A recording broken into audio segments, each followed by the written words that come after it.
पहाड़ों में तो आजकल सेब का सीजन शुरू हो गया है। सेब पक गए हो और मैं सेब न खाऊं ऐसा कभी हो ही नहीं सकता। आज के दिन की शुरुआत होती है गर्मा गर्म चाय के साथ पकौड़े होते तो ज्यादा मजा आता है। पकौड़ों की क्या जरूरत है, पहाड़ जो है, पहाड़ों में जो सुकून है वो कहीं और मिल सकता है क्या।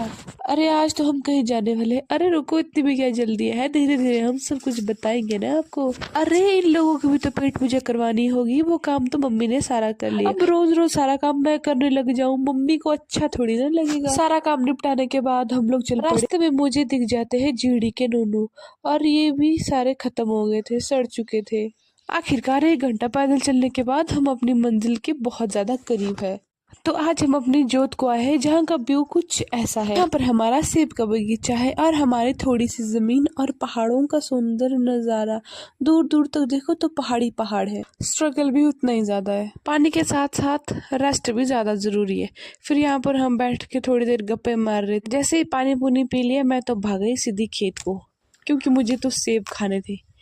मैंने इतने सेब खाए कि मेरा गला फंस गया। मैं भी क्या करती, सीजन के पहले सेब थे और वो भी पक चुके थे। मैं नहीं खाती तो कौन खाता। फिर मैं हंसते हंसते चली जाती हूँ जंगल, और यहाँ पे भी एक कांड हो जाता है। अरे मेरा फोन ना मैंने कहीं पे फेंक दिया है। मैं उधर से ना भागते भागते आ रही थी। मैं ना थोड़ी पीछे रह गई थी मम्मी होरी से। फिर मैं भागते भागते आ रही थी और मेरी कोटी का जेब बहुत ज्यादा छोटा है, तो पता नहीं वो कहाँ पे गिर गया, मुझे बिल्कुल पता नहीं। फिर क्योंकि मम्मी के लिए काम ज्यादा जरूरी है, एक 10 रुपए की पोल के लिए मेरे 15,000 की फ़ोन की कोई वैल्यू नहीं है यहाँ पे। क्या अभी जाते हम उसको ढूंढने।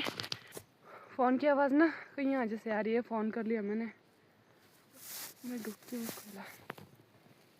इन झाड़ियों में तो बड़ी मुश्किल से मैंने अपना फ़ोन ढूंढा, और मेरा फ़ोन ऐसी जगह पे था, ऐसा लग रहा था किसी ने यहाँ पे रख दिया हो। ये फ़ोन एकदम सेफ, उसे कुछ हुआ ही नहीं था। और इसका ना मैंने पहले ही कचरा बनाया हुआ था इस फ़ोन का। फिर भागते भागते गई हूँ काम करने, और ऊपर से हमारी माता श्री हम पे ऐसे बरस रहे थे, पता नहीं हमने क्या ही कर दिया हो। और यहाँ पर झाड़ी इतनी सारी थी, मेरे मुंह में पता नहीं कितने कांटे चुभे हो, मैं बता भी नहीं सकती। और ये पोल इतने ज़्यादा भारी थे, क्या करे।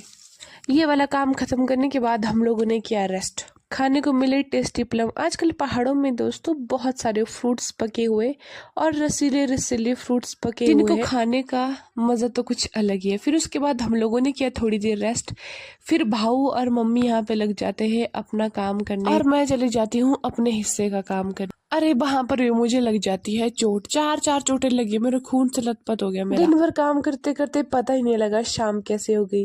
और यहाँ पर हम इनमें धागे लगा रही थी, हमारी बीन बहुत बड़ी बड़ी हो गई थी। इनमें धागा लगाना बहुत ज़्यादा ज़रूरी था, नहीं तो ये नीचे धरती में लोटपोट होते आती। तो ठीक है दोस्तों, आज के मिनी ब्लॉग में इतना ही, और मैं यहाँ पर उछल कूद कर रही हूँ। ये हमारी